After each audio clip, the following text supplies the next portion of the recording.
All right. So yeah, talk about fears and food fears, and just like give a little bit of background first, and then I'm gonna answer the question that I got last month when I did when I asked my followers what do they want to know about like food and fitness, and then they had a lot of questions, and then I'm just gonna go one by one and answer those the best as I can.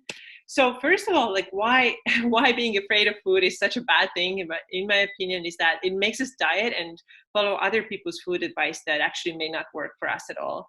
And I think this is like a really big thing, because we're not able to think ourselves if we just take all the time other people's advice, or for follow diets or whatever the thing is.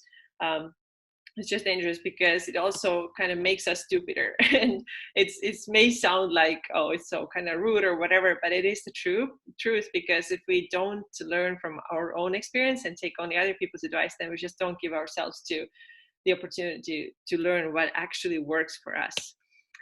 Also, being afraid of food takes up so much mental space, right? We all know that. We've experienced that. That could be used in so many other ways, for maybe for reading or listening to podcasts or learning something new, but whether it's like playing guitar or I don't know, whatever the thing is, but it's just, adding up the calories and calculating all the things. It's just taking so much time and mental effort to, yeah, and time, just what I mentioned. There's so much like food prepping and weighing and calculating, measuring. I actually had a client who said that when she stopped doing it before each her meal, she ended up saving 40 minutes every day, and that's a lot of time. And 40 minutes is, I asked her, "What are you going to do with your 40 minutes?" And she was like, "It was springtime." She was like, "It's so pretty out here. I'm actually going to use this time and go like hiking with my daughter a couple of times a week." I'm like, "Isn't that so much better way to spend your time than tracking calories?" Also, being afraid of food really makes us smaller emotionally and mentally. We're like, if we think really, we restrict ourselves a lot, and then we also don't speak up. And that's just a fact. Like most people who have had issues with that are really scared to express ourselves, and they just feel smaller mentally, emotionally too. And then obviously a lot of people who follow me have hypothalamic amenorrhea or some sort of eating disorder behaviors.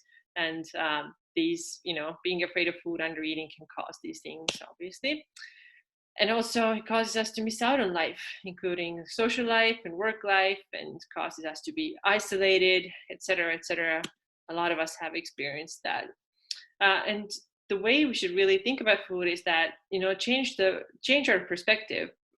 Food is what nourishes our bodies. It's fun and enjoyable, and it's necessary, and it should add value to our lives and not take away from us. So that's kind of important thing to believe. So a lot of us have like a lot of fear-based beliefs. We think that if we eat something or if we stop tracking calories, then something happens. And usually these things are like really like fear based that the dieting industry is telling us. So there are, for example, truths, like, and I'm using air quotes here if you, people who don't watch but just listen.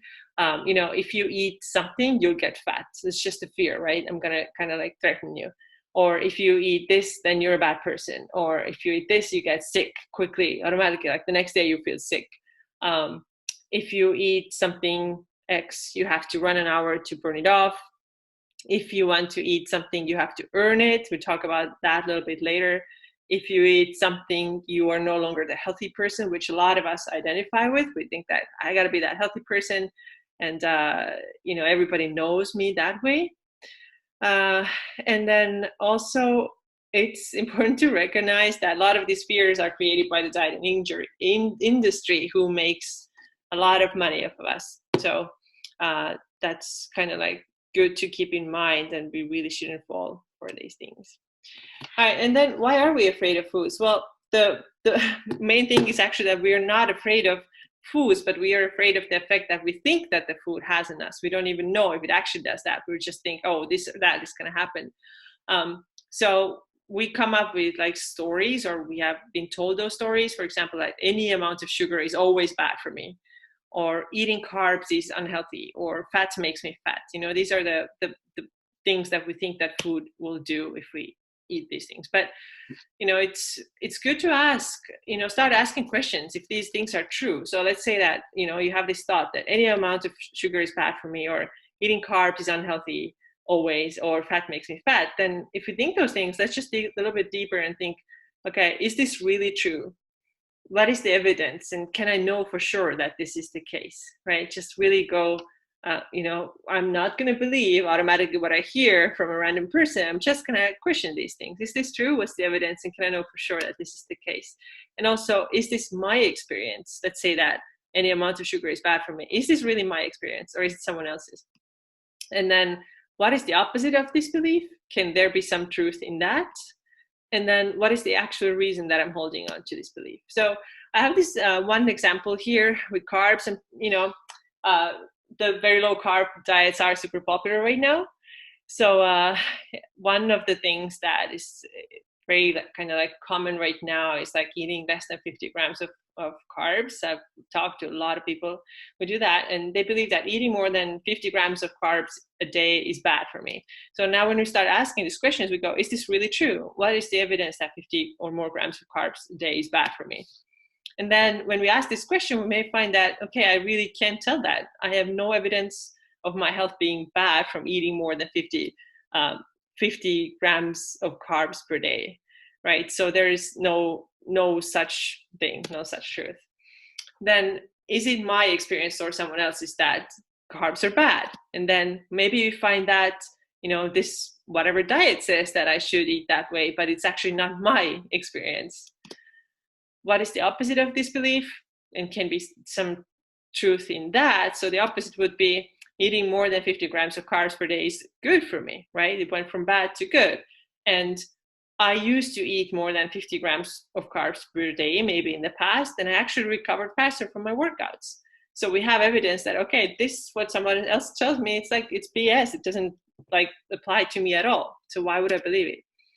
And then we can dig even deeper and be like, okay, what is the actual reason for me holding on to belief? And surprise, surprise, a lot of times it's like, well, I'm actually trying to lose weight here, which I don't think that weight loss is always a bad thing. I am a body positive person, but I would not say that these things are like mutually exclusive. Like you can never want to lose weight. I think there are people who benefit from losing weight. But this shouldn't be the main driver of our diet choices.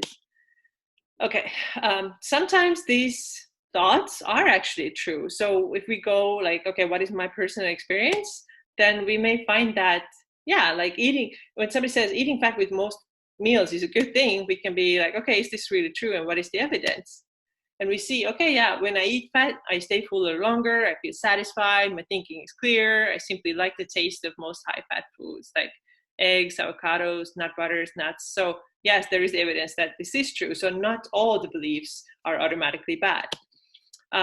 Is this my experience or someone else's that eating fat with most meals is good? We can say, yeah, this is my experience that I've gained over the years of learning about my body, metabolism, and preferences, right? We know that for fact because this works for us. Sometimes we have to make food choices based on our health. And there are, of course, health conditions that require a certain diet, but it's important to be honest with ourselves and not just jump on a diet because somebody said that this is how it should be, and we don't actually have a health condition that requires that. Like the gluten-free or dairy-free are great examples. Like a lot of people are like, I gotta be that, but why? Are you even gluten sensitive? Like, nope. So, there's not even a reason necessarily for that. And then even if you have something, then food avoidance may be necessary sometimes, but a lot of times it doesn't have to be as restrictive, right? Like if you do eat something once in a while and makes you feel like a little bit bad, it doesn't mean that you've ruined it and now you have to start over or whatever, right? Just try to relax and understand that even if you don't follow the plan 100%, it's okay to eat some things that are outside of that plan once in a while, and you don't have to be perfect, right? There are people who maybe are lactose intolerant and they had like a couple of bites of ice cream and that had lactose in it. Like it's not that everything is lost now, right? So let's just avoid the on track and off track mindset overall, because perfectionism usually does not end very well.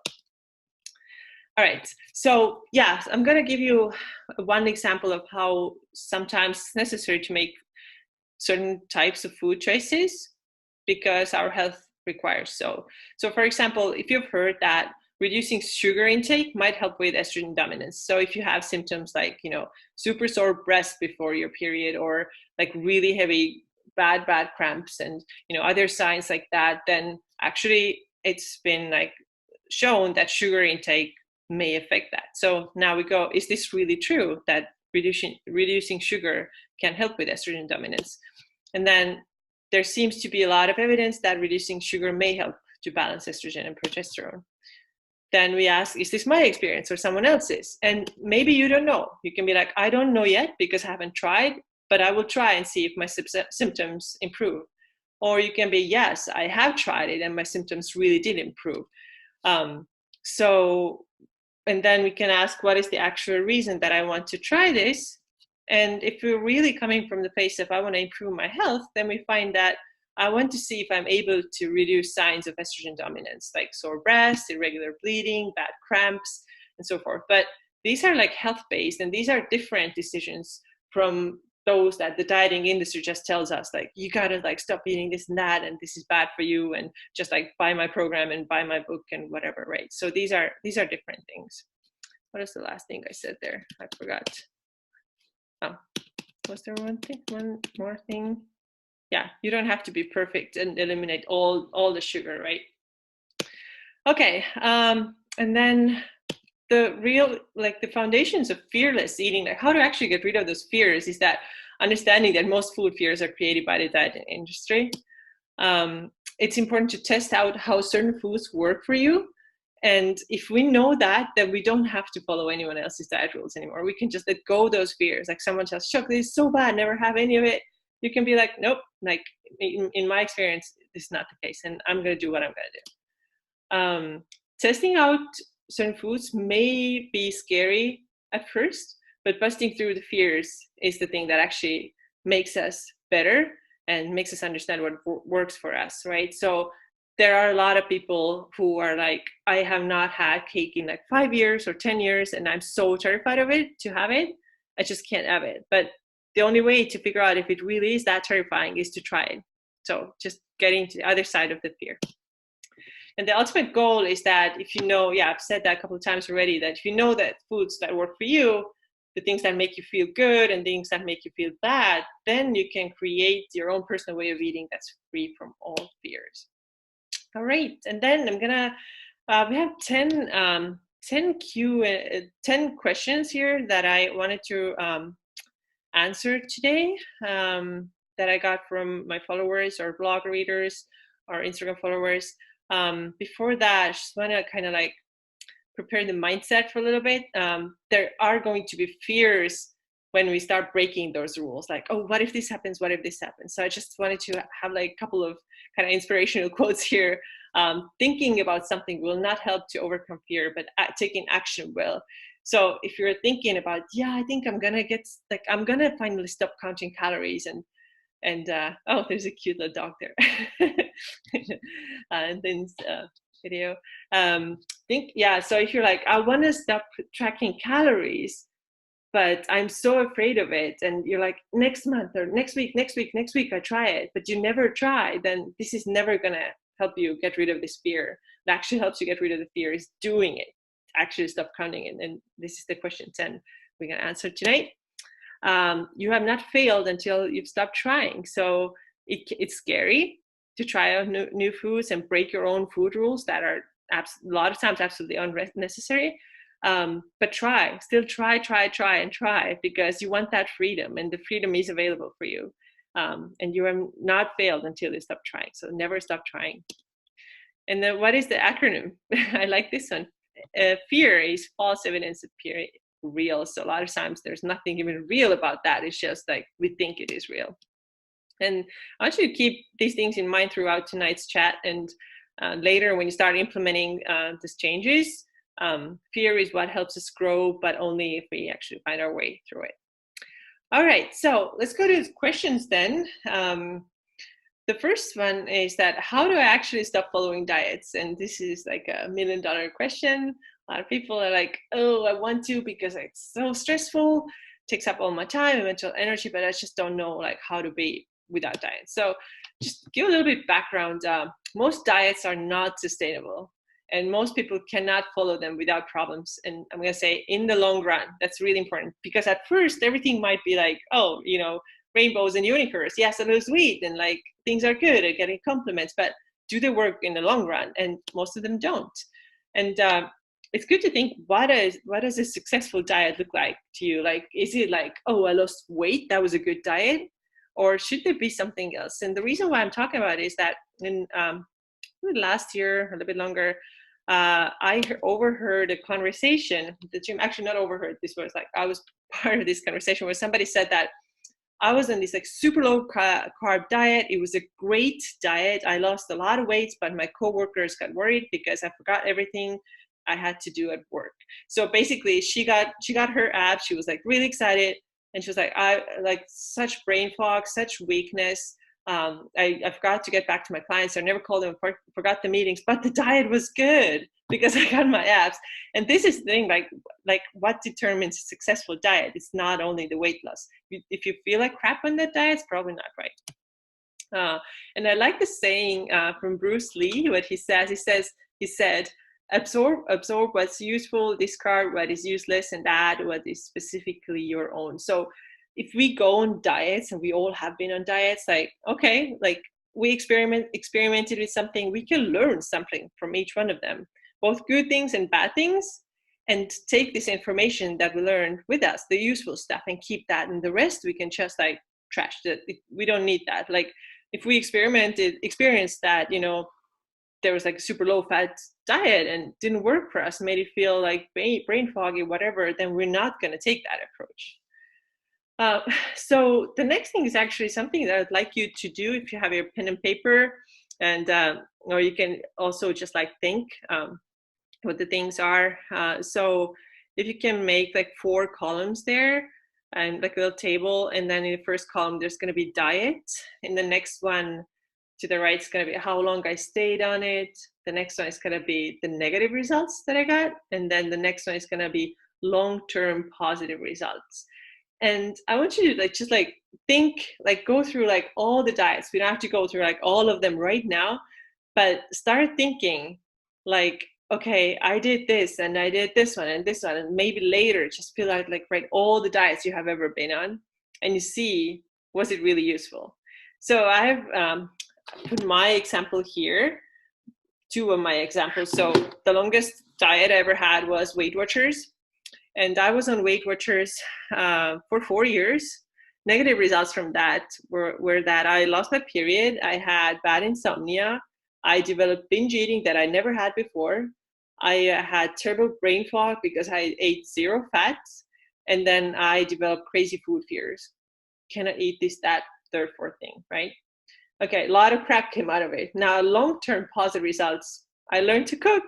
Okay, so I learned something, but it was also like the first year after like high school, or like 2 years after. So like this probably would have happened anyway. I would have had to learn to cook. So yeah, there's like one thing that I sort of got out of it, but the rest was like, yeah, pretty bad. I've also been on strict paleo about 1 year. And then the negative results, I had the most severe insomnia I've ever had. Probably because of very low carbohydrates, I'm thinking. And also I was over exercising like majorly back then. I had no period, I was binge eating, and I also had food fears. So same things. What was the positive thing? I finally started eating fats, which I had been so afraid of for a very, very long time. So so I just want you to like kind of like think about these things, and then only take with you the things that were useful. So in my case, like, okay, I learned to cook a little bit, and I finally started eating fats, which is definitely a good thing. But the rest, do I miss the lost period? Do I miss the insomnia? Do I want to be binge eater again? Do I want to have brain fog, food fears? No, I don't want any of that. So therefore, I'm not gonna get on like diets that just don't work for me. Okay. Then so how do you then actually stop following diets? you found when you did this exercise, you found that being on diets had way more negative than positive effects. Like most people find that. And when you want to say, but I lost weight, then that's probably short term. And then think about the negative effects. A lot of times it came with a lot of negative effects too. And after you're done with exercise, just trash this paper, just like shred it or burn it, whatever you want to do, so that you can move on. So it's just like you just let go of that stuff. Like, okay, now the diets are gone. I'm just throw away this paper. I'm never going to look at it again. I'm never going to get on diets again. So that should hopefully get you there.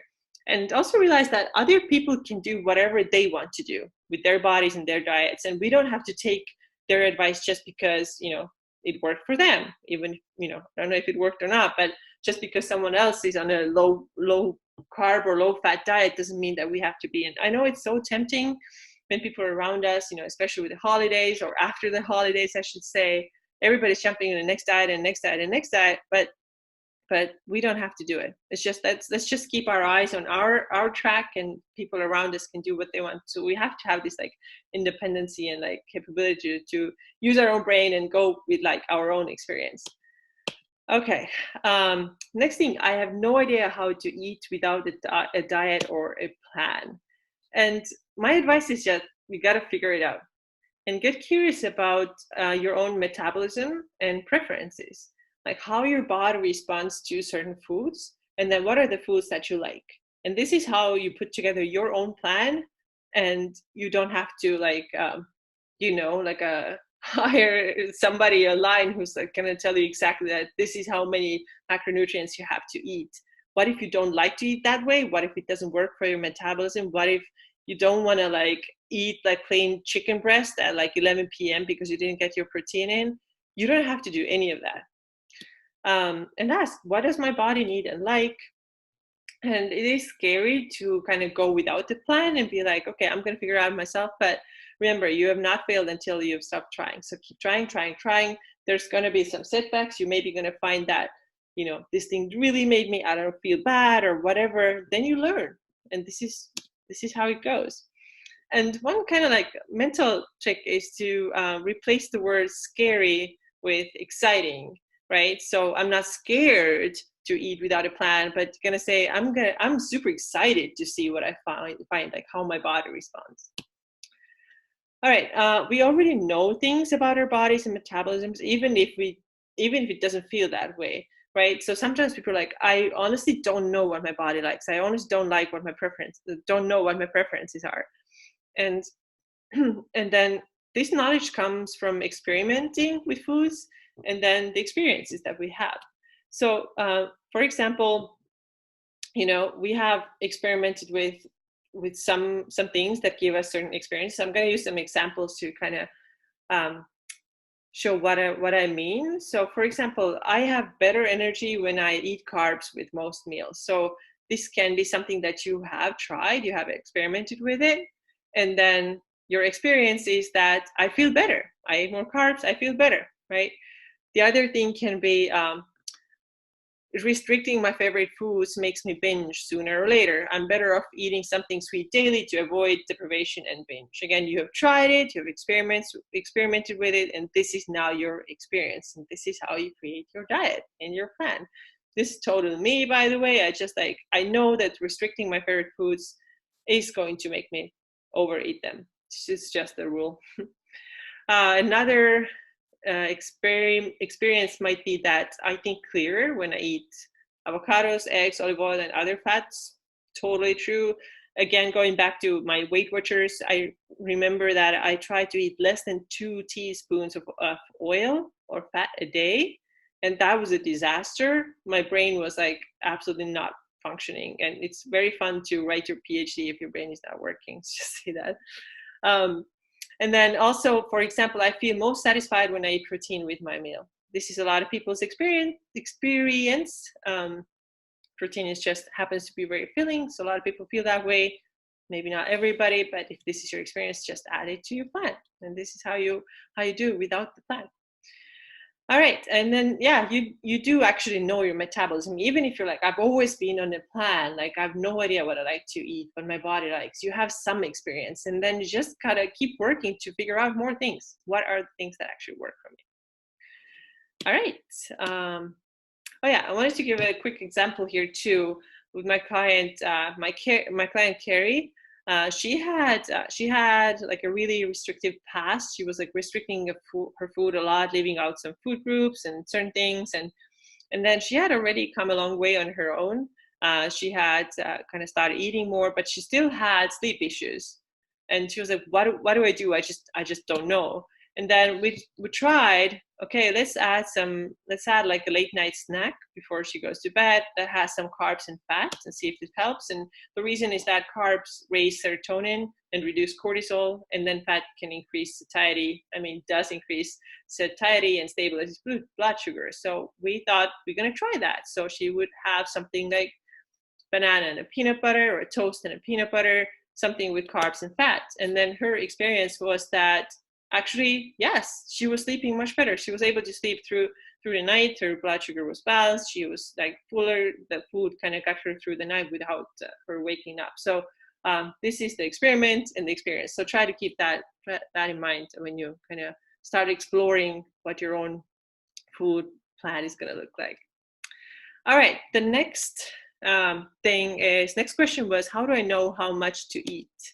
And the same thing applies here. Experiment, and then you got your experience. Important thing to know is that, and this is like super important, I should have made it like red in this presentation. It's impossible to tune into our body's needs and find out how much to eat when we're attached to numbers. It's just, you can't make the right decisions if you're always looking at the following numbers. My ideal weight, ideal is in air quotes. Where's this number come from? It's just usually, it's a random number that we came up with. Oh, this should be my weight.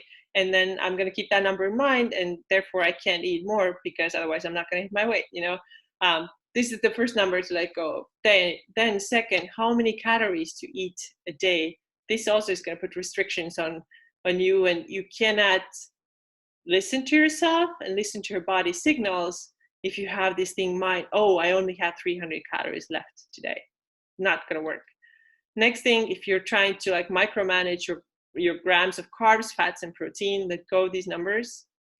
Fourth thing, daily calories, how many you burned, right? Let go of that number. Your BMR, your basal metabolic rate. These things are, if you want to get in tune with your body, I really recommend that you forget about these things for a little while. It's not to say that, maybe you have figured out that, okay, I really feel really satiated and good when I have protein with each my meal. So that's fine, right? That's the knowledge that you have, but it doesn't mean that you have to like track every single gram and make sure that there is 38 grams of protein now with this meal. So this is not what we need.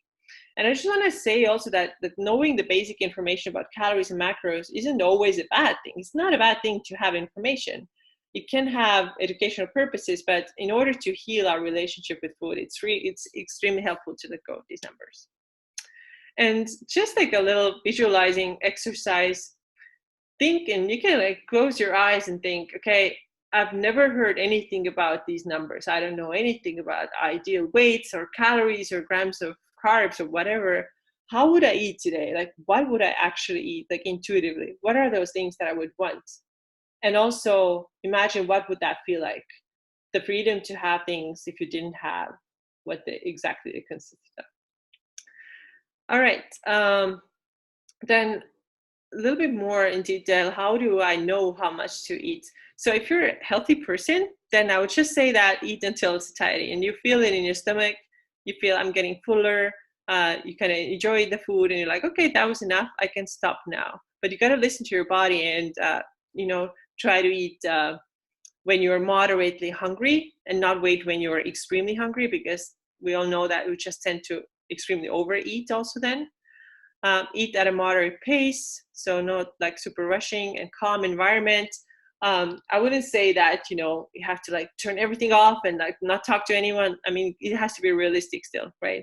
But calm environment, so that you're not like fighting with your husband or wife at the same time, so that you can actually rest and, digest and feel good when you're eating. And also eat all the foods, not just the low calorie foods, because it's so easy to get filled up on those. Like if we only eat like super light salads and vegetables all day and don't add any fat or protein to it, then it's easy to get really filled up, and then we're getting like a wrong signal that we're like, oh, I'm full now, I don't need anything else. But actually that wasn't enough for the body. So more like calorie dense foods also, not just, a lot of times when I talk to my hypothalamic amenorrhea clients, they are like, yeah, I'm eating like a spinach salad for lunch, and there's like spinach and celery and carrots. And yes, it does fill you up, but it doesn't actually give you a whole lot. All right. And then let go of judgments like, I already had this much food, or I shouldn't have more, or, I have to make up for eating certain food. If you let go of these judgments and this like earning mentality, I have to earn the food, we exercise, then you're much better able to understand how much you actually need to eat, to take this big pressure off yourself, and eat until you're comfortably full. And remember that neither under eating or overeating is comfortable. So you want to eat just enough, and that's possible when you listen to yourself. Now, if there are people who have been chronically undereating or have hypothalamic amenorrhea, or maybe like anorexia, they cannot really trust their hunger and fullness signals. It's just the case because their appetite has been suppressed who knows how many years already, and they can get full on very, very low number of calories. If you have no idea, if you have like HA, for example, if you have no idea how much you're currently eating, consider tracking a few days, okay? If you're like absolutely no idea. And then aim for at least in the beginning 2,000 and then later 3,000 or even more calories, depending on where you are right now. Later, tracking is not necessary anymore. If you get this idea, okay, this is what like 2,500 or 3,000 looks like, I'm gonna eat that way. You don't have to track every bite. I don't think it's necessary. It can only cause more obsessions. And remember that tracking, in this case, I'm talking about like HA, it's meant to make sure to hit the minimums and not limit the maximums. During this journey, you may experience extreme hunger, which is super common after years of chronic undereating. And the important thing is that do not suppress that extreme hunger and follow it. Instead, eat all the things. And again, if you have HA or you have been chronically undereating, to get out of it and make your metabolism healthy again, eat regularly, eat, about every 3 hours or so. And remember that also binge eating is a result of restrictive eating. All right, moving on to the next thing, and that is, how do I know that I'm eating enough and right things? Okay, some people ask, do I have to like take some lab tests or like blood tests? And like these tests, they can show that you've been under eating or that you have some nutrient deficiencies, but a lot of times our bodies already gives us signals way before we don't have to go and get lab tests. Our bodies already tell us. So there are a couple of things you can ask yourself. Do I feel energized most of the time? Do I poop regularly? Am I getting my ovulatory period most months? Is my mood mostly good? Do I sleep well? Do I have sex drive? Is my hair and skin healthy? Am I comfortably full after eating? Am I satisfied after I finish my meal? And do I actually like what I eat? Right? So these are very important questions to ask yourself if you want to know if you're eating enough for your body. So if more than two things are off regularly, like let's say that you are not like pooping daily and you're not getting your period, and even more like you're in crappy mood all the time, you're super irritable, then the first thing to do is to look at the calories. And then second is, what are the calories made of? So are you getting enough calories? That's the most important thing, because a lot of times we are so severely undereating, and undereating is the main thing that causes these symptoms. So we shouldn't only be focusing on the quality. A lot of people eat those, like kale salads and superfood salads and whatever, but the food quality alone doesn't do the trick. We can eat the kale and the salmon all day long, but if it's not enough, then and these are the only foods to eat, they're not going to help us to get better and to improve those symptoms. Also, the quantity alone doesn't help. So we can eat, pretty good, like 2,200, 2,300 calories a day, but if it's only like from fries and chocolate, then it's not going to make us feel good and healthy. And then also the clean eating. This is kind of like I would say a little bit of red flag if somebody says that I'm such a clean eater. Then most of us need some fun foods, or those like sweets or snacks or treats or whatever you want to call them. Most of us want to have some to feel good. Just from that, it's not that they're necessary for your like physical health, but they may be necessary for you to feel good and not feel deprived and restricted. Okay. So a couple of scenarios here and what might be going on if you're experiencing these things. For example, if you're always hungry, no matter if you just had like a meal an hour ago, you're still hungry and you're always hungry, then the problem might be that you're eating too low calories, or it can be that you're not eating enough protein or fat. If your energy is constantly low, then again, the calories are probably too low.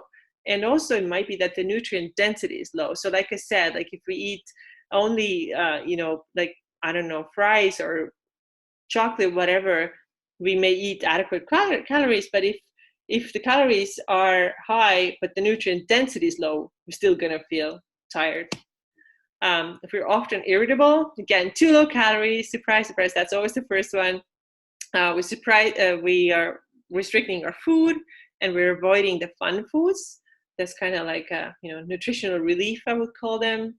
If you're not giving us that, then we may be cranky.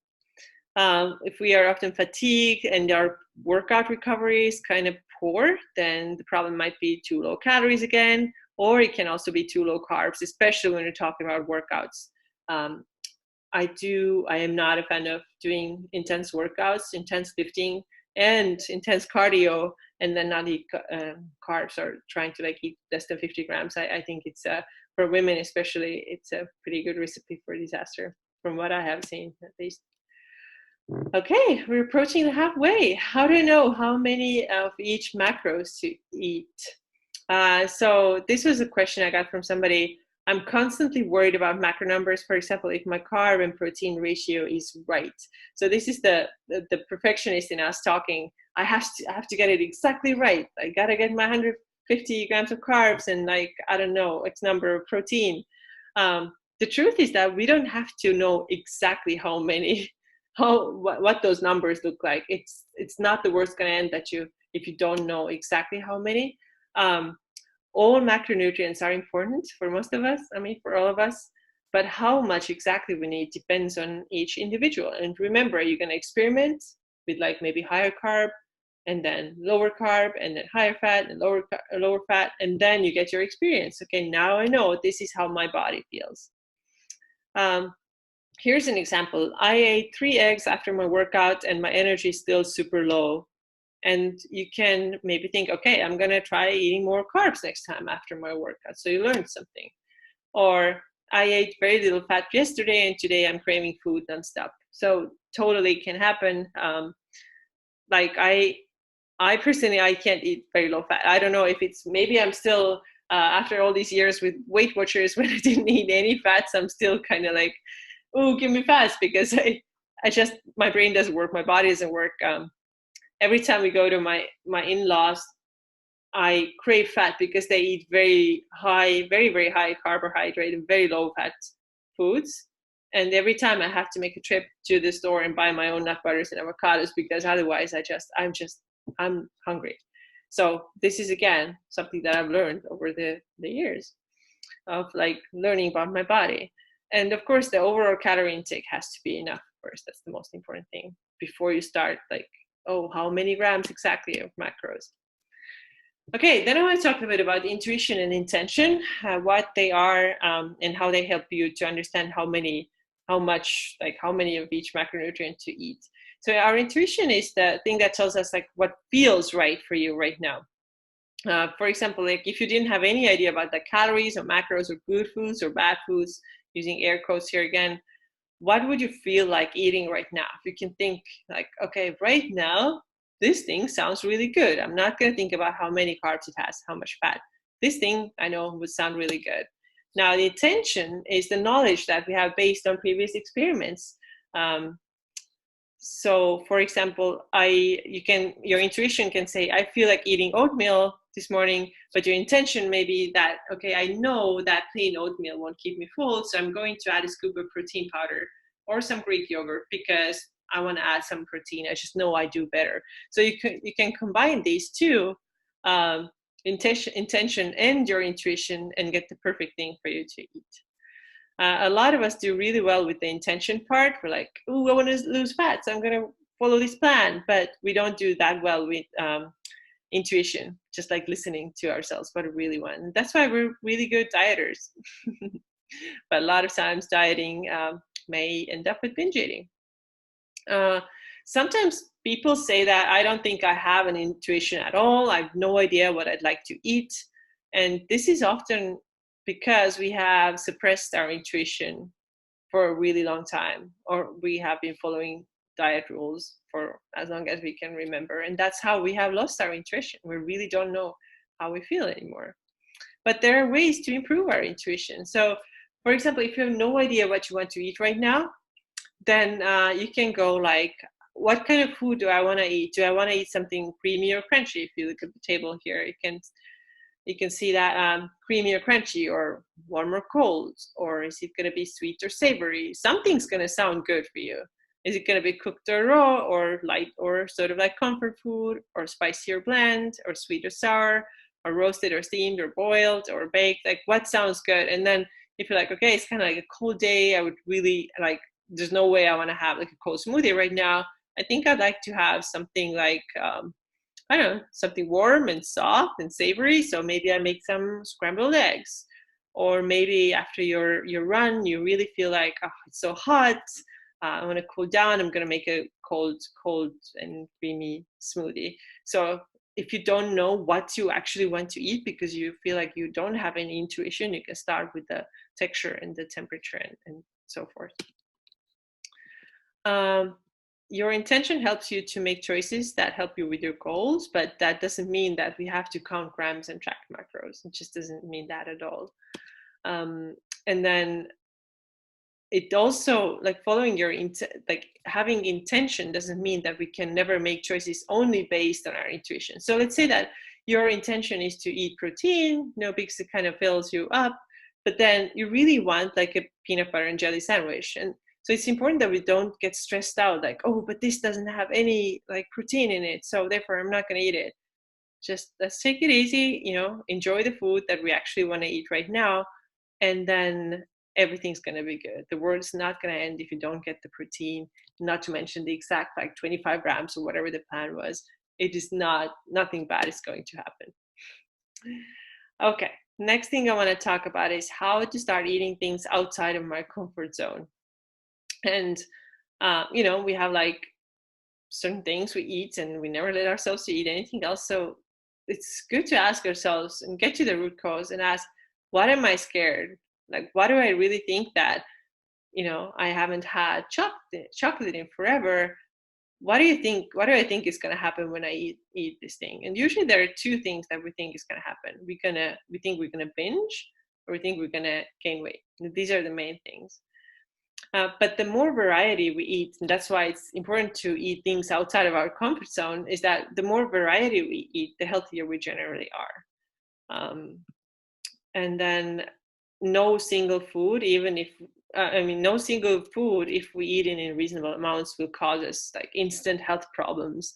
Or, even if it's like fast food or fries or whatever, it's a myth that we're gonna like get sick by tomorrow. It's just a myth. It has never happened to anyone. So ask yourself, what is the real reason that you're so afraid of? And the best way to start eating things outside of my comfort zone is that to do like the exposure therapy. In other words, start having this food available and then eating it. Whatever the food is that you're so scared of. Like, I had a client who could not, like, she wanted to eat truffles. She got like a box of truffles from her mom for, I don't know, I think Christmas. And she wanted them, but she just like couldn't eat them. And then when she did, like, she didn't want to binge on them. She just didn't want to binge on them. She just had them and they were nice and she enjoyed them. So the more available this thing is, the less desire we have to binge on it. This is just the reality. The urge to binge can be big at first when we first give ourselves this permission, but it will decrease over time. And weekends, and if we are constantly like letting ourselves to eat this thing, then things like weekends or holidays or social events or whatever, they stop being scary. I know they're so scary for a lot of people.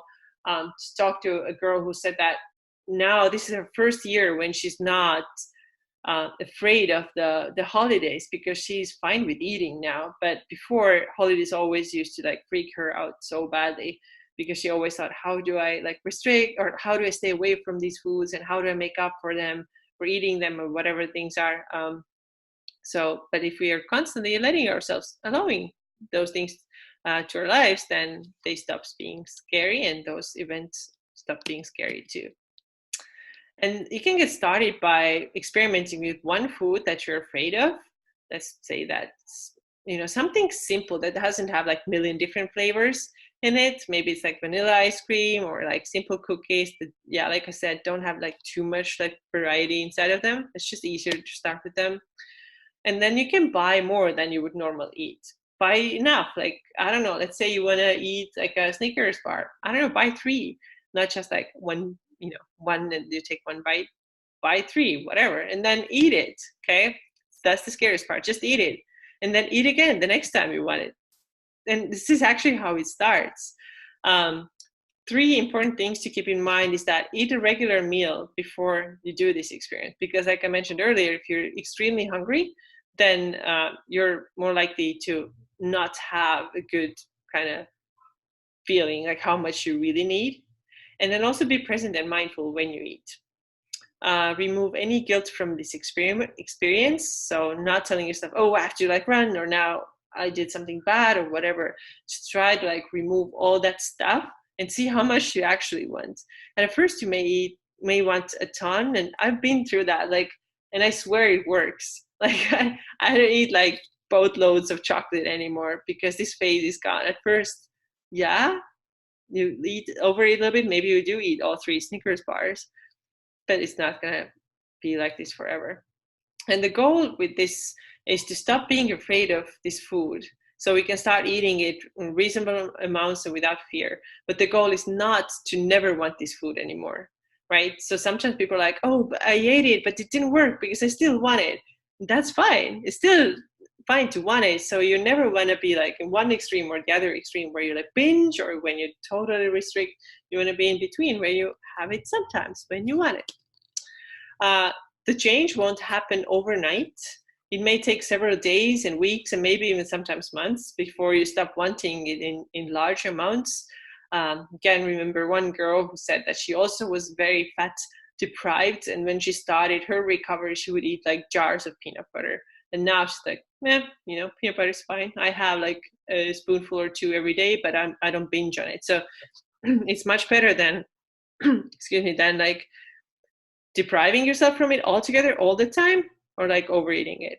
It's better to have 2 tablespoons a day. But also note that it's easier to do to find this like moderate eating with some foods than others. For example, if you have a sweet tooth, then it's harder to, it's just naturally want sweets more often. And it's harder to do with chocolate, so it's going to take more practice. Savory foods may lose their appeal really quickly. Like I've also told myself like a long time ago, like potato chips are so bad, I'm not gonna have them ever. So bad. But because I'm not actually like a really like savory, crunchy type of person, when I started eating them, I really quickly realized that that's nothing. I don't even want that stuff. It's harder with chocolate though. That didn't happen so quickly because I definitely am like a sweet tooth person, and it wasn't so fast. It took much more time. So be nice to yourself. Take it like relax, kind of like try to relax and forgive yourself and never beat yourself up. Okay. And remember the language, I'm not scared to try it. I'm excited to try out this experience and see how it goes. How to stop thinking about food all the time? Well, who hasn't been there? Like food has occupied our minds and, taken up all our time. So thinking about food sometimes is completely normal. Everybody has to make food choices and eat, but thinking about food or prepping it or eating it most of the time, this is a problem. So things like food planning and prepping and reading cookbooks and searching recipes online Oh my God, I did so much of that. I read all the times the cookbooks and the stuff I wanted to make, but I never made them, or maybe I made them and then I never ate them. It's almost like a disease, really. Daydreaming about food, like wanting the things, but never eating them. And then it's like rotating in your head like, all the time. Oh my God, I want this, want this, want this. That would be so awesome. Maybe you see somebody who's having it, and you're like, oh, must be so nice, but I can't have it. You can actually. Another thing is spending hours on grocery shopping. You go from one aisle to another and you compare things and you like put them back and put them in your cart and put them back. And this is unnecessary. And of course, weighing, measuring, and tracking food, and then talking about food, right? So these are the things that, that show that something's still off if we have so many obsessive thoughts around food. But we can stop thinking about food all the time when we also stop the following things: restriction, and we give ourselves the permission to eat the things we want. If we stop judgment, if we remind ourselves that food is food and doesn't have morality, it's not good, bad. If we stop compensating, which means that we don't have to burn off the food. If we still think we do, we're actually still telling ourselves that the eating was bad or we did something bad. And if we stop focusing on the numbers, okay? And the numbers, they're the same that I showed earlier. Ideal weight, calories, BMR, grams of macros, and so on. So we have to let go of these things. And this is the super critical step towards, if you want to stop thinking about food all the time, be so obsessed with it. If we allow ourselves to eat what we want and without judging, then we do actually eat the right amount. Maybe not the second we make that choice. At first we may overeat a little bit, but later it's kind of normalized. It's just like, I don't know, I just want to like write it somewhere, like with super big letters, that this really is the case and there's no need to be afraid of food. The desire to eat something will generally be satisfied once we eat that very thing. Ever try to like, oh, I really want chocolate, and you tried, okay, let me see what maybe apple does the trick, and we have like the green apple that has the like this sugar or whatever. It does not do the trick. You still want that chocolate usually. And if we kind of satisfied this need, it usually goes away. It's kind of like going to the bathroom. Like we're done, right? There's like, you don't have to like sit around and do nothing there. You're just finished. And the same thing with this thing. You wanted that chocolate, eat that chocolate, and you can just move on to the next thing. All right, a couple of more questions. I only allow myself to eat at certain times. How do I change that? Ask yourself, where is this thought coming from that, for example, it's only okay to eat like at 7, at noon, at 3, at 6? Like, where is this coming from? And again, go like, is this my idea or is it someone else's? Do I have evidence that I have to eat at these times? Like, what is this evidence? So kind of the same things that we talked about in the beginning. What is the worst thing that can happen if I eat at different times, like outside of these whatever times that we told ourselves we should eat? What is the worst thing? Like really, what can happen? And then can you handle this thing that happens? And then make a decision. I will take this risk and figure out if it really happens, like this bad thing, whatever you thought is going to happen, if I eat outside of my normal times. Okay, so just take this risk and try this out. Comes to mind another client story. She said, like, my lunch time is at 1, but I'm really hungry at 12:15. I'm not letting myself to eat. And I'm like, why is that? And if your body is telling you that it's time to eat, it's not lying. Like your body's always on your side. It's not lying to you. Our bodies have this internal clock that's different from the clock on the wall or on your phone or whatever. It does not care what time it is. And also we may not want to eat at the same time every single day. So the rule like 7, 1, 4, 8, whatever, it may not be true every day. Some days you want to eat earlier, some days you want to eat later. There are a lot of things that affect that: physical activity, stress, where we are in the cycle, if you have a cycle, social events, etc. All these things can affect our eating schedule, and we should really try to adapt to that. That's why things like intermittent fasting for women can cause problems. We've seen a lot, unfortunately. We have this like eating window, and if it's something fairly reasonable, might work. But if it's something like, you gotta fast for 18 or even like 20 hours, I've heard even these cases, like, really, do we really have to do that? I know that intermittent fasting obviously has some benefits, but again, is this me? Does this work for me? Is this my experience that it works for me? Or I heard it from somebody who did it, who was maybe a guy, because a lot of times intermittent fasting works better for men. And a lot of the studies, a lot of the research that's out there is actually done on men and not women.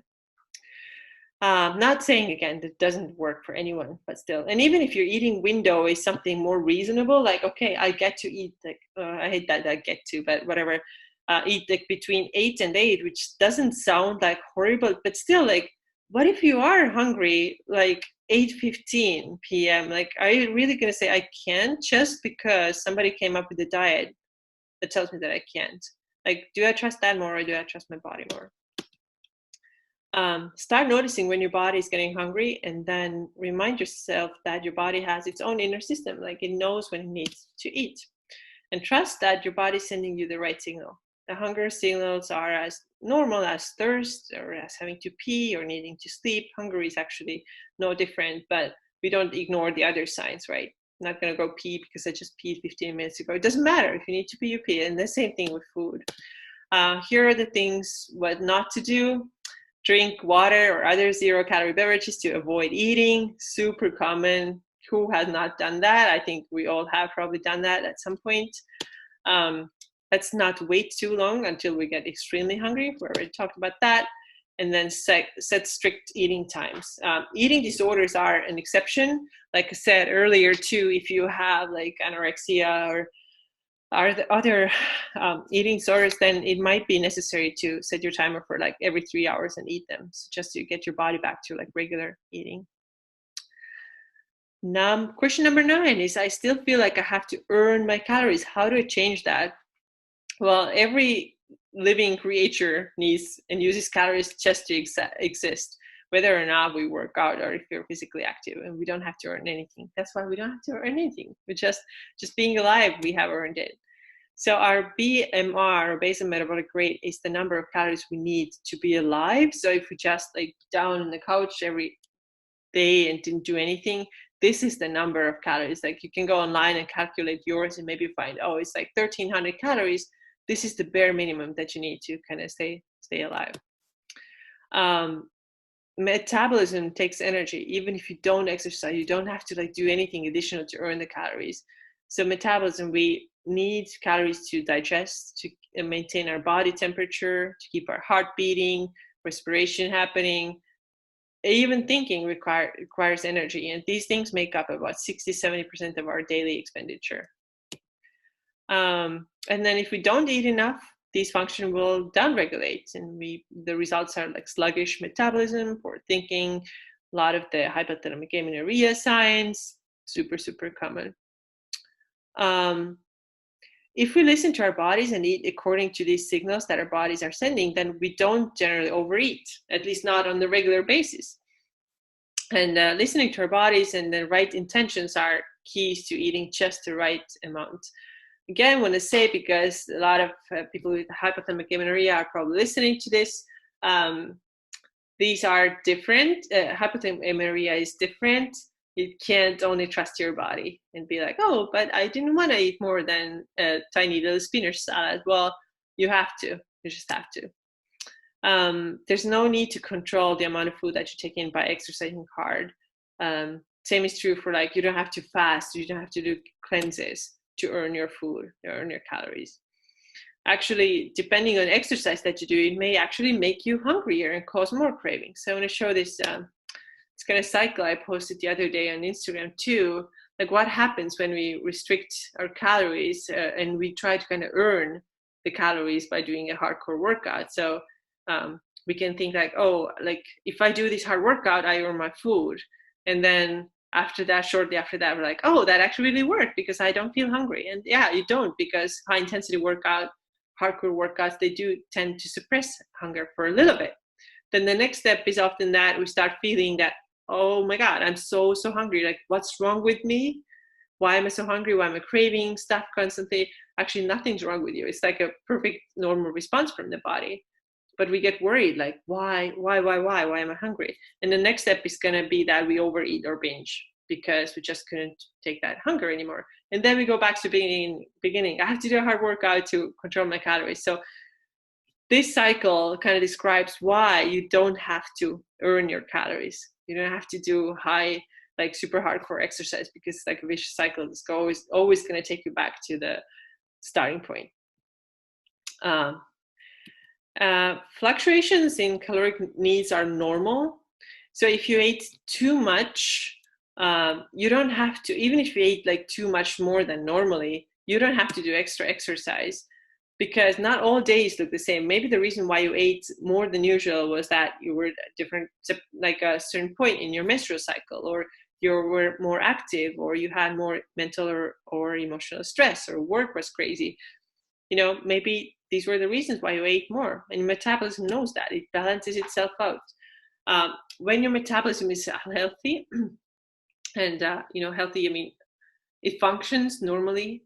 If you have HA or anorexia, it's not functioning normally right now. But once it's healthy again, then the occasional overeating does not cause you quick weight gain or fat gain, because the body knows how to balance itself. And we're not going to like binge all the time. It's not that when you binge all the time, you will not gain weight. Yes, then it happens. But when we eat regularly, when we eat all the macronutrients, when we eat a variety of foods, then we actually don't binge. And when the metabolism is healthy, it's also so much more flexible. So we can not only have the cake, but also eat the cake too, and nothing drastic will happen to our body weight. All right, the last question we are gonna talk about tonight is how to actually stop counting calories. I want to say first that for some people, calorie counting may be helpful. Just like I'm saying that for some people, losing weight may be helpful, right? I'm not saying that this is always a no. But for most healthy people, it's actually healthier to stop counting, because it can be a huge source of stress. Important steps are the most important thing is set your environment up for success, right? So that you don't, you don't get tempted to track. For example, delete your calorie tracking apps. Like, take that away from your environment. If you don't have it, you don't use it. I mean, it only triggers you if you're at this point. For example, I do actually have what's that called? MyFitnessPal on my phone, but honestly, I never put my own calories in there. I usually use it occasionally to see where my clients' meals add up, especially when they have HA and they don't track their calories. Then they send me their food log. I'm going to see, okay, yes, like these calories are like 1,500, way too low. We got to up that. But the app is there, but I'm not tempted to use it for myself. But if you are tempted, then just delete it. Just let go. You don't need it. Also, put away your kitchen scale and other tools you use for measuring your food. I'm not talking about following recipes. Then yes, keep your cups and things, but not to like determine how much you should eat. And then with the calories, how to start with one meal that you don't track. So maybe like tomorrow I'm not going to track my lunch, and then go like 2 meals a day, and then do 1 full day, and then one full week, just step by step. And remember that it's not a healthy habit to keep tracking your calories. This is why I do it. And also put yourself into uncomfortable situations. This is the way to overcome that fear of calories. For example, let others cook for you and eat without knowing how many calories in this food are. Go eat out sometimes and order things that sound good to you without looking at calories.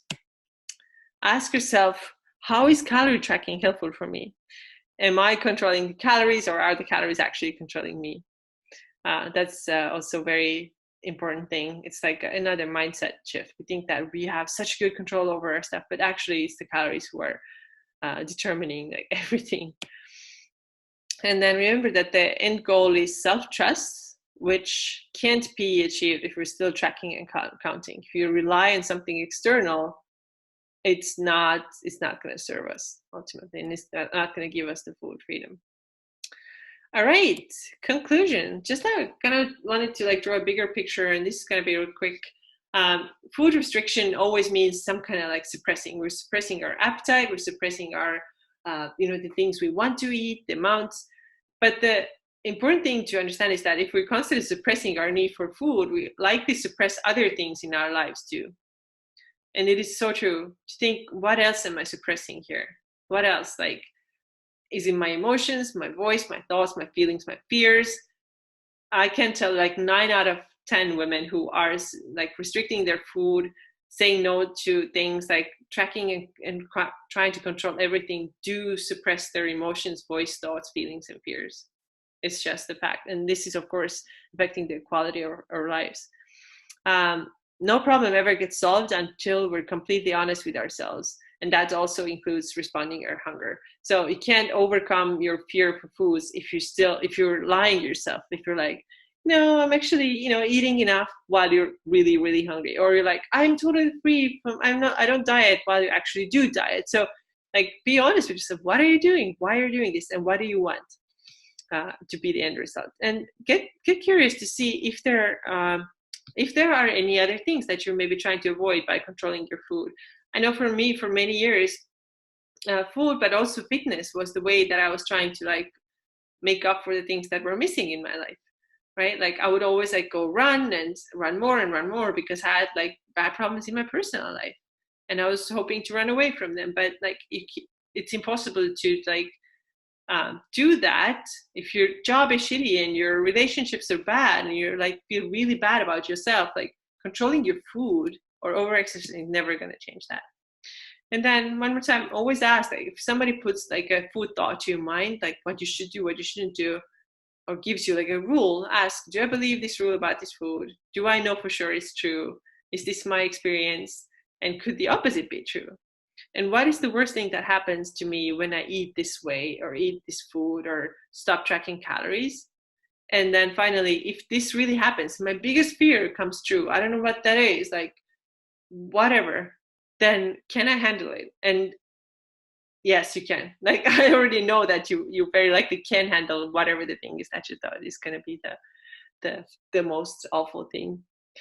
All right, this is it from me. I really hope this was helpful, and I'm going to send out this recording to all of you who signed up for this first part of this workshop. And the next part is going to be fitness. We're going to talk a lot about overtraining and how to stop doing that, how to stop like doing too much and allowing yourself rest. A lot of things that a lot of us are struggling with. And then the last part is going to be how to be confident in our bodies and in our skin without having to always like lose more weight.